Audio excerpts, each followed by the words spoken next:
तर आपला हात अस्वच्छ असलं, आपल्या हातावर जर एखादा बॅक्टेरिया असला तरच आपल्या तो पोटात जाऊन आपलं पोट बिघडत असते.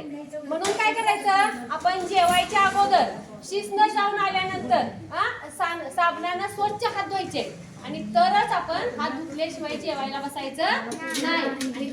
आणि तरच आपण आजारी पडणार का?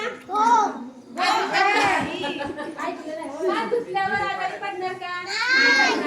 म्हणून दररोज आपण जेवायच्या अगोदर हात धुतल्याशिवाय जेवायला बसायचं नाही.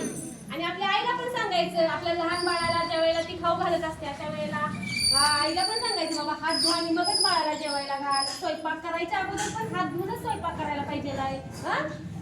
आता हात कसा धुवायचा, आपण काय करतो, फक्त तिथनं पुढं पटकन हातावर पाणी घ्यायचं की झालं.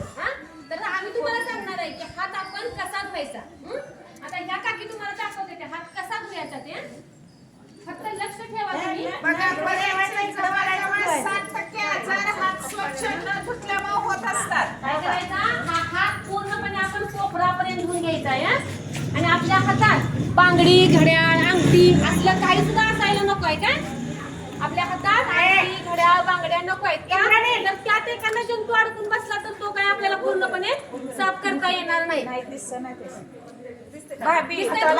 साबण लावून घ्यायचं. दिसतंय का, असा पूर्णपणे